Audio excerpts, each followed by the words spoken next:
അണ്ണാ നമ്മ സാറിനോട് പുതുപ്പടം വെക്കടപടി hit super hit scene പടം സെറ്റ് പടം നൈസ് പടം എല്ലാം കിണ്ണം പടം. നീ കാര്യമായിട്ട് തന്നെയാണോ ഈ പറയണേന്ന്? അതെ വല്യേട്ടാ. അവന്റെ സമനില തെറ്റിയിരിക്കുക പാവം. ജയിലർ കിട്ടിയതിന്റെ ഡബിൾ അല്ല ത്രിബിൾ. ഷാജി അങ്ങനല്ലല്ലോ പറഞ്ഞത്.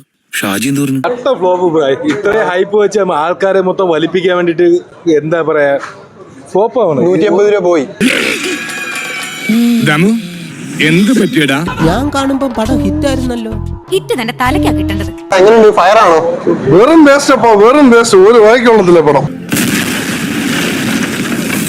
ലോകേഷിന്റെ കരിയറിലെ ഏറ്റവും മോശം ഫിലിം. മോശം, വളരെ മോശം എന്ന് പറഞ്ഞാൽ മോശം അഭിപ്രായം. പണ്ണി വെച്ചിറക്കാൻ പ്രതീക്ഷിച്ച അത്ര ഒന്നുമില്ല, ഹൈപ്പിന് ഉള്ളതൊന്നുമില്ല. വെറുതെ എന്തൊക്കെയാ കാട്ടിക്കൂട്ടി വെച്ചിരിക്കുക. ഇപ്പോഴത്തെ സിനിമയില ഇങ്ങനെ വാസുവേട്ടാ, ഒരു ചില്ലി കാശിന്റെ കഥ വേണ്ട. നിനക്ക് പറ്റിയ പണി എന്താണെന്ന് ഞാൻ പറയാം.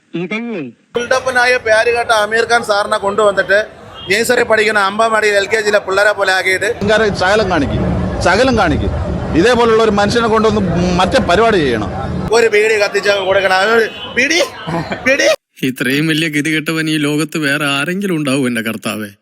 പിന്നെ അനിരുദ്ധന്റെ മ്യൂസിക് ഒക്കെ നല്ലതാണ്, പക്ഷെ ഒരുപാട് അടുത്ത് ആവശ്യമില്ലാതെ ആ മ്യൂസിക് ഉണ്ട്. അപ്പൊ അത് കേട്ട് നമുക്ക് അത് കുറച്ച് അരോചകമാകുന്നുണ്ട്. ക്ഷമിക്കണം, ഉപദ്രവിക്കരുത്, ജീവിതമാണ്. സൗബിന്റെ ആക്ടിങ് ഒരു രക്ഷയില്ല, അടിപൊളിയായിട്ട് പുള്ളി ചെയ്തിട്ടുണ്ട്. ത്രൂ ഔട്ട് റോളാണ് അടിപൊളിയായിട്ട് ചെയ്തിട്ടുണ്ട്. ഭഗവാനെ, ഞാൻ സ്വപ്നം കാണുകയാണോ? എന്റെ പൊന്ന് ശംഖു, എനിക്കൊരു പിടിയും കിട്ടിയില്ല, എന്നോട് ക്ഷമിക്കരുത്. Edge of the seat movement ഒക്കെ ഉണ്ടാവുന്ന അങ്ങനത്തെ മൂവ്മെന്റ് ഒന്നുമില്ല. ഹൈപ്പ് മൂവ്മെന്റ് വരുമ്പോൾ അപ്പം തന്നെ ഡൗൺ ആയി പോകുന്നു. കണ്ടിറങ്ങുമ്പോ കുറെ പുക മാത്രം, ഒന്നും മനസ്സിലാവരുത്. ഒരു ഓറ ഉണ്ടല്ലോ, ഒരു രജനീന്റെ സ്ക്രീനിൽ കാണുമ്പോൾ കിട്ടുന്ന ആ ഒരു എനർജി, അത് എവിടെ ഈ പടത്തിലില്ല. ഇതേ കുറച്ച് സ്റ്റാൻഡേർഡും വേറുള്ളടത്ത് വേണം കൊണ്ടേ കാണിക്കാൻ. എന്റെ അടുത്താണ് തെറ്റ്. നിങ്ങളെ കാണിച്ച എന്നെ ചവിട്ടണം. വേണ്ട, ന്യായീകരണം ഒന്നും പറയണ്ട. ഓലപ്പടക്കത്തിനാ തീ പിടിച്ചിരിക്കണേ, സൂക്ഷിച്ചു കളിച്ചോ.